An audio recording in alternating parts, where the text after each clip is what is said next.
Less than a year before Marine Corps cyber warrior Robert Johnston discovered that the Russians had hacked the Democratic National Committee, he found they had launched a similar attack at the Joint Chiefs of Staff. Posted on November 8, 2017, 20:38 GMT1 late morning in May 2016, the leaders of the Democratic National Committee huddled around a packed conference table and stared at Robert Johnston. The former Marine Corps captain gave his briefing with unemotional military precision, but what he said was so unnerving that a high-level DNC official curled up in a ball on her conference room chair as if watching a horror movie. At 30, Johnston was already an accomplished digital detective who had just left the military's elite cyber command, where he had helped staunch a Russian hack on the U.S. military's top leadership. Now, working for a private cybersecurity company, he had to brief the DNC, while it was in the middle of a white-knuckle presidential campaign, about what had found in the organization's computer networks. Their reaction was pure shock, Johnston recalled. It was their worst day. Although the broad outlines of the DNC hack are now well known, its details have remained mysterious, sparking sharp and persistent questions. How did the DNC miss the hack? Why did a private security consultant, rather than the FBI, examine its servers? And how did the DNC find Johnston's firm, CrowdStrike, in the first place? Johnston's account, told here for the first time, and substantiated in interviews with 15 sources at the FBI, the DNC, and the Defense Department, resolves some of those questions while adding new information about the hack itself. A political outsider, who got the job essentially at random, the DNC literally called up CrowdStrike's sales desk. Johnston was the lead investigator who determined the nature and scope of the hack, one he described less as a stealth burglary than as a brazen ransacking. Despite his central role, Johnston has never talked with investigators probing Russian interference, let alone with the media. But to people dealing with the crisis, he was indispensable, as a source close to the DNC put it. Johnston was also largely on his own. The party had hired CrowdStrike essentially in place of the FBI. To this day, the Bureau has not had access to the DNC's servers. DNC officials said they made the eyebrow-raising choice to go with a private firm because they were worried they'd lose control of their operations right in the middle of the campaign. Not only that, but the FBI was investigating Hillary Clinton's use of a private email server. Better, the DNC figured, to handle things privately. It was a decision that would cast a shadow of doubt over the investigation, even though cybersecurity experts have widely accepted Johnston's main findings. In the conference room that day, as he unveiled his findings to Democratic Party officials and lawyers, then-Chair Debbie Wasserman-Schultz listened in via speakerphone. Johnston told them that their computer systems had been fully compromised, not just by one attack, but by two. Malware from the first attack had been festering in the DNC's system for a whole year. The second infiltration was only a couple of months old. Both sets of malware were associated with Russian intelligence. Most disturbing, the hackers had been gathering copies of all emails and sending them out to someone, somewhere. Every single email that every DNC staffer typed had been spied on. Every word, every joke, every syllable. There was still no warning that Russia might try to interfere on Donald Trump's behalf. So the DNC officials hammered Johnston with questions. What would happen with all their information, all that stolen data? What would the computer hackers do with it? Johnston didn't know. The FBI didn't know. The answers would come when the stolen emails were published by WikiLeaks in a series of devastating, carefully timed leaks.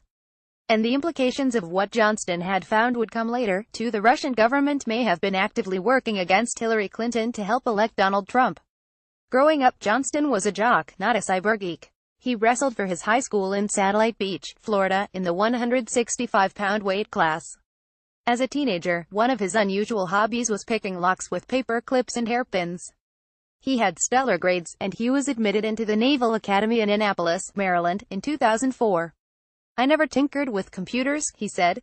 I entered the Naval Academy as a wrestler, and that's all I cared about. The only reason he ended up on the front lines against Russian hackers is that during his second semester he was required to choose a major, and he chose computer science because it was marketable. At first, he found it boring. Then, during his junior year, he took a computer security class. It changed his life. The discipline of white hat hacking, he said, was a bit like picking locks, back when he was a teenager. This was like doing it with computers, Johnston said. We would learn how to break into computers, how to investigate, do forensics. It just interested me right away. Right then and there I wanted to do anything and everything cyber. Johnston graduated from the Naval Academy in 2008, and was commissioned as a second lieutenant in the Marine Corps just when some branches of the military started to see cyber as the new battle space. to fly, fight and win, an Air Force mission statement from the time boasted, in air, space and cyberspace, but the Marine Corps mindset, with its proud emphasis on aggressive tactics, hadn't changed yet, Johnston said. And that, paradoxically, made it a perfect place for him to learn and gain rank in the cyber world. Ascension was easy because nobody wanted to go into these jobs. They didn't really understand that cyber was a battleground. He directed the Marine Corps Red Team, which tries to hack into the Corps computers to test its defenses. He was surprised how many well-trained military personnel fell for fake attacks. Right after the Snowden leaks in 2013, he said, the team sent out to 5,000 people inside the military a test phishing email, one that tries to trick recipients into clicking on a link, which installs malware. The subject line was SEAL Team 6 conducts an operation that kills Edward Snowden. We actually had to shut down the operation, he said. The phishing attack was too successful. The click rate was through the roof. In the spring of 2015, Johnston was a captain in the Marine Corps leading newly formed Cyber Protection Team 81, based near the NSA in Fort Meade, Maryland, as part of the military's Cyber Command, or Cybercom. On a Saturday around 2 a.m., Johnston received a call on his cell phone from his commanding officer. The major said, "How fast can your guys be back in D.C.?" Johnson recalled. "Tell them to meet at the Pentagon and I'll find out more there." A malware attack against the Pentagon had reached the unclassified computers of the Joint Chiefs of Staff, the military's top brass who advised the president. The malware had spread fast. In just 5 hours, it had compromised all 5 of the chair's laptops and all 3 of the vice chair's laptops and desktop computers. Soon, Johnston and the others identified the malware. It was associated with APT29, for Advanced Persistent Threat, a hacker group widely believed to be linked to the FSB, Russia's Federal Security Service. Johnston said the phishing campaign against the Joint Chiefs stood out. Usually, he said of Russian hackers, their operations are very surgical. They might send 5 phishing emails, but they're very well crafted and very, very targeted. But this time it was a broadside. The target list was, like, 50 to 60,000 people around the world. They hit them all at once. It's rare, he said, for an intel service to be so noisy. By noisy, he means that the attackers were drawing a huge amount of attention, sending out 50,000 phishing emails, as if they didn't care that anyone knew what they were doing. Along with Johnston and his military cyber team, NSA employees, and contractors from McAfee and Microsoft were also on site, working on the hack, wiping the system and rebuilding it. Johnston and his team worked around the clock, in 2 shifts. Host forensics guys are finding malware, handing it to the malware reverse engineering team who's reversing it, finding network indicators, giving it to the network guys, he recalled. Network guys are scoping, finding out where else they are, and tracking down all the compromised machines. Johnston's team concluded that the Russian hackers took some non-classified emails and other information, but not a lot. The biggest challenge after containing a breach of this magnitude, he said, is you can never be 100% sure that the hackers have been kicked out of the system.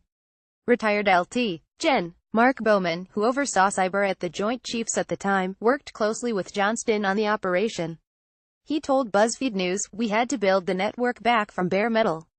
Watching Robert and his team do that was unbelievable. That guy flat out amazed me." Still, the mission was a big one for Cybercom, and Johnston felt like he had hit a career home run. He left the Marine Corps as a captain, and in November 2015, he signed up to work for CrowdStrike, a well-known cyber protection company whose president, Sean Henry, is a former head of the FBI's cyber division. CrowdStrike declined to comment about Johnston's work. Johnston didn't know it, but in September 2015, as he was getting ready to leave the Marines, the NSA informed the FBI that DNC computers had likely been hacked, 3 sources said. An FBI agent then called the DNC's IT office and said that the organization's servers had been compromised. That part of the story has been told, how little was done for 7 months. The FBI periodically tried to get in touch with the organization, but the DNC did not believe the threat was real.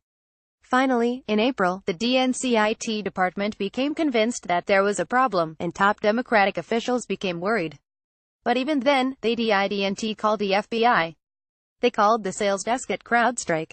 Last week, lawyers for BuzzFeed subpoenaed both the DNC and CrowdStrike for information about the hack and the investigation into it. The subpoena was not related to this story but to a libel suit filed by a Russian businessman named in the Trump dossier published by BuzzFeed News in January. At CrowdStrike, the case was assigned to Johnston, new to the company but with battle-tested skills, who soon ended up on the phone with the DNC IT chief, "The FBI thinks we have a problem, something called Dukes," Johnston said the IT employee told him. The Dukes is another name for AP29, the hackers who Johnston had battled before, at the Joint Chiefs. Johnston sent the DNC a script to run on all its servers, and then collected the output code. To an outsider it might have looked like a tedious job to examine long strings of data.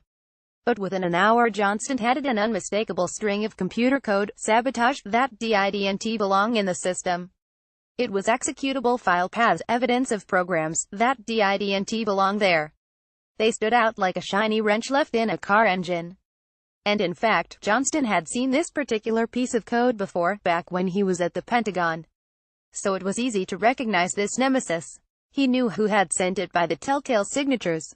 "This was AP29, he said. Later, when he had spent more time analyzing the DNC hack, he would come to believe that the Democrats had been compromised by the same blast of 50,000 or so phishing emails that had breached the computers of the Joint Chiefs.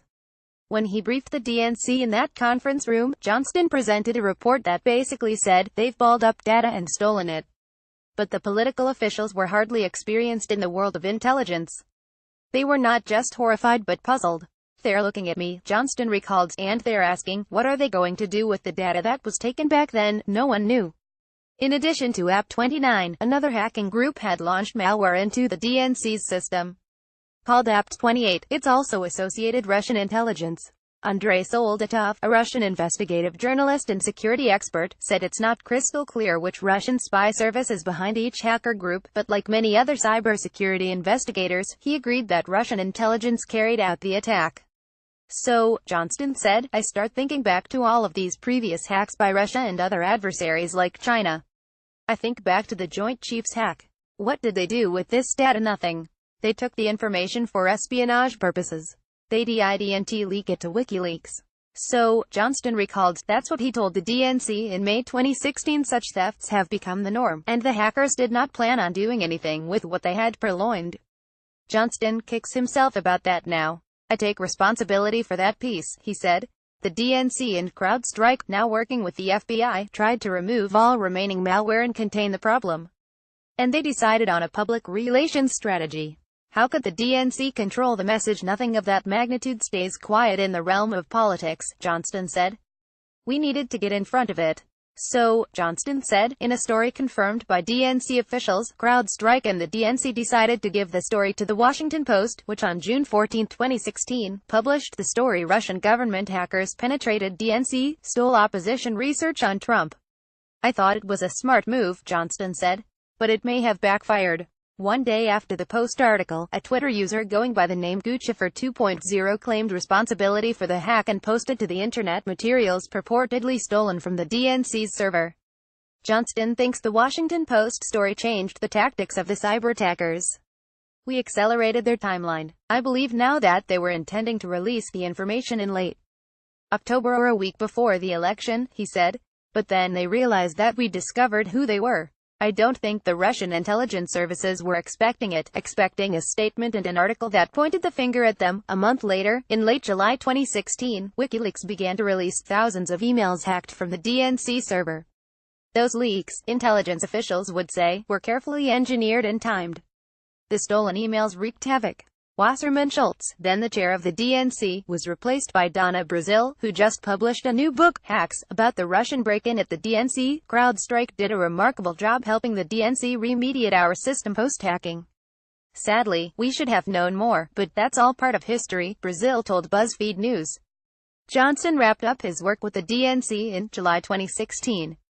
He also left CrowdStrike and started his own cybersecurity firm, Adlamine, based in Washington, D.C. He's well aware of the grim fact that it was his analysis that helped lay the groundwork that would eventually lead to the investigation by special counsel Robert Mueller, to multiple probes on Capitol Hill, and to the findings about Russia's intervention on Facebook and Twitter.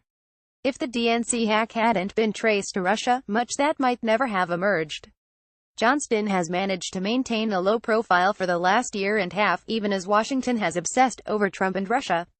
He hasn't been in hiding, he said. Over a steak and scotch at a D.C. restaurant, he said he just hadn't talked about it for a simple reason: no one asked him to. Got a confidential tip submitted here.